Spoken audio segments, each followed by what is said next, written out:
दोस्तों इस मूवी के फर्स्ट पार्ट के लास्ट सीन में हमें दिखाया गया था कि शिनची पर कोई नज़र रखे हुए था। और जब इस मूवी का सेकंड पार्ट स्टार्ट होता है तब हमें उसके बहुत दिनों बाद का एक सीन दिखाया जाता है जिसमें हम देखते हैं कि आर्मी को भी पैरासाइट अटैक्स के बारे में पता चल गया था, इसलिए अब वो शहर की तरफ रुक कर रहे थे। और जब वो अपने ऑफिस में पहुंचते हैं तब हम देखते हैं कि उनके साथ एक सीरियल किलर था जिसे बहुत सारे मर्डर्स करने के जुर्म में अरेस्ट किया गया था, लेकिन उसे वहाँ पर मदद के लिए इसलिए लाया गया था क्योंकि वो पहचान सकता था कि कौन पैरासाइट है और कौन ह्यूमन है। और फिर उसके बाद उसका स्किल टेस्ट करने के लिए उसके सामने कुछ लोगों को लाया जाता है जिन्हें देखकर वो पहचान जाता है कि ये नॉर्मल ह्यूमन है। लेकिन जब उसके सामने शिनची को लाया जाता है तब वो सोच में पड़ जाता है, लेकिन फिर बाद में वो बता देता है कि ये भी नॉर्मल ह्यूमन है। और फिर उसके बाद जब अगले दिन शिनची अपने घर जा रहा होता है तब मिकी उसे बताता है कि उसके बहुत ही नजदीक एक बहुत बड़ा पैरासाइट है। जिसके बाद शिनची एक डोर ओपन करके उसके अंदर जाता है तब वो देखता है कि एक पैरासाइटिक इन्फेक्टेड पर्सन एक इंसान का गोश्त खा रहा था। और फिर उसके तुरंत बाद वो पैरासाइट शिनची पर अटैक कर देता है, लेकिन मिकी उस पैरासाइट को मारकर शिनची को बचा लेता है। और फिर उसके बाद शिनची को लगने लगता है कि कोई उसका पीछा कर रहा है, और वो पीछा करने वाला कोई और नहीं बल्कि वही इंसान था जिसे हमने पार्ट 1 के लास्ट में शिनची की रिकॉर्डिंग करते हुए देखा था।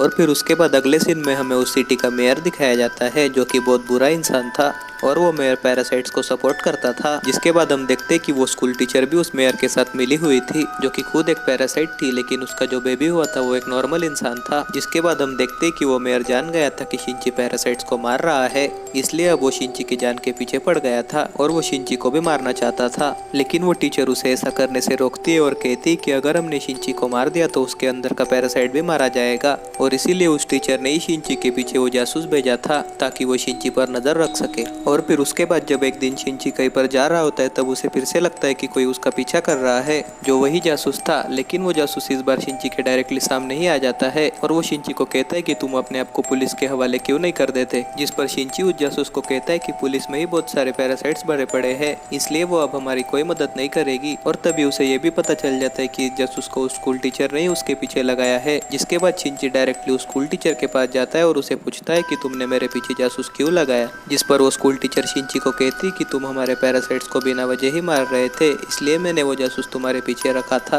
और फिर उसके तुरंत बाद शिनची उस जासूस के पास जाकर उसे कहता है कि वो टीचर बहुत ही ज्यादा खतरनाक है, वो अपना काम होने के बाद तुम्हें भी खतरा पहुंचा सकती है। लेकिन वो जासूस शिनची पर कोई यकीन नहीं करता और वहाँ से चला जाता है। और फिर उसके बाद शिनची सच कह रहा था कि नहीं, ये चेक करने के लिए वो जासूस मेयर के पास जाता है और वहाँ से जाने से पहले वो मेयर की बातें सुनने के लिए वहाँ पर वॉइस रिकॉर्डर लगा के जाता है, जिसे वो मेयर थोड़ी ही देर में ढूंढ लेता है। और फिर उसके बाद वो मेयर समझ जाता है कि वो जासूस अब हमारे लिए खतरा महसूस हो सकता है, इसलिए वो पैरासाइट्स को ऑर्डर देता है कि उसके घर जाकर उसे मार दे। लेकिन वो जासूस घर पर नहीं था, इसलिए वो उसके बेटी को ही मार देते हैं।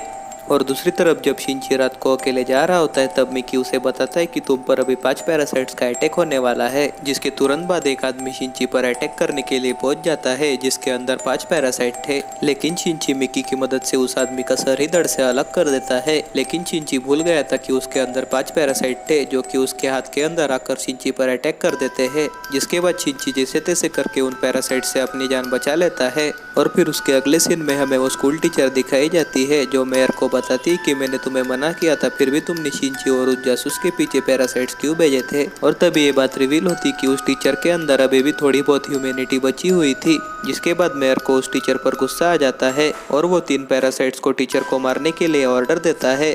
लेकिन जबकि टीचर खुद एक पैरासाइट थी तब उसे पता चल जाता है कि कोई उसे मारने के लिए आ रहा है। जिसके बाद वो उन तीनों पैरासाइट्स को बेवकूफ़ बनाकर उन्हें मार देती है। लेकिन जब वो टीचर अपने घर पर आती है तब वो देखती कि उसका बेबी उसके घर पर नहीं था, जहाँ पर उसे एक नोट मिलता है जिस पर लिखा हुआ था कि अगर तुम्हें तुम्हारा बेबी सही सलामत चाहिए तो मुझे ब्रिज पर आकर मिलो। और तभी ये बात रिवील होती कि टीचर के बेबी को जासूस ने ही किडनैप किया था क्योंकि वो अपनी मरी हुई बेटी का बदला लेना चाहता था। जिसके बाद वो टीचर उसे मिलने के लिए वहाँ पर जाती है और वो शिनची को भी साथ लेकर गई थी। और तभी शिनची उस जासूस को मना कर कहता है कि तुम्हें इसे मारकर कोई फायदा नहीं होगा क्योंकि ये एक नॉर्मल इंसान है।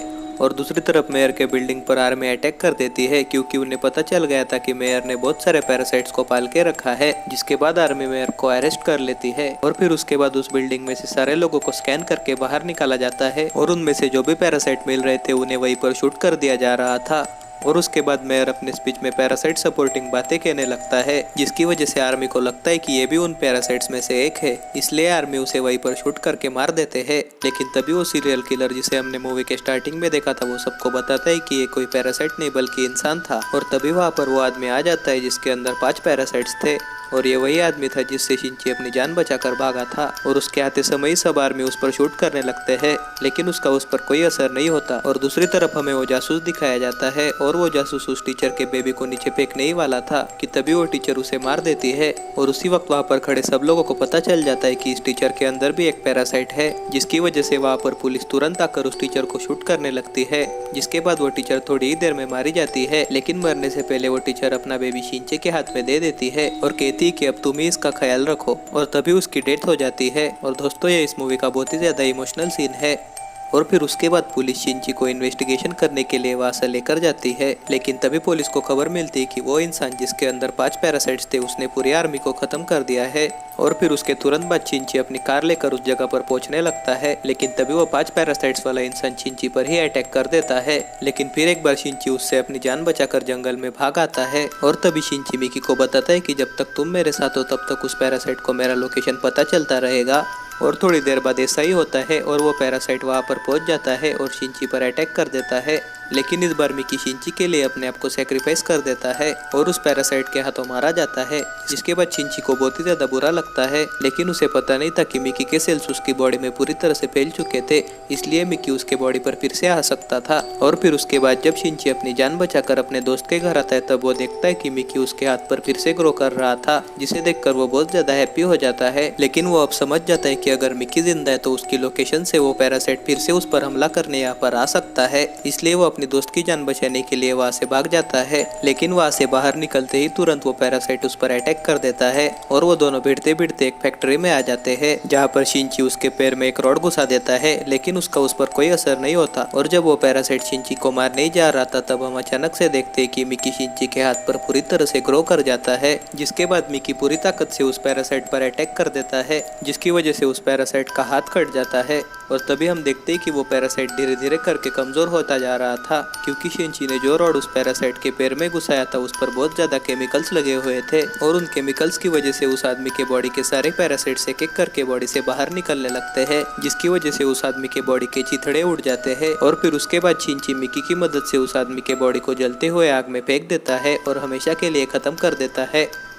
और फिर उसके बाद हमें बहुत दिनों बाद का एक सीन दिखाया जाता है जिसमें मिकी शिनची को बताता है कि अब जबकि इस दुनिया से सारे पैरासाइट जा चुके हैं तो मुझे भी तुम्हारे बॉडी में नहीं रहना चाहिए। जिस पर शिनची मिकी को बताता है कि तुम ऐसा कभी मत करना क्योंकि तुम ही मेरे सच्चे दोस्त हो। लेकिन तभी मिकी शिनची के हाथ से अपने आप बाहर निकल जाता है और शिनची का हाथ पहले जैसा हो जाता है, जिसके बाद शिनची बहुत ज्यादा रोने लगता है और मिकी को मिस करता है।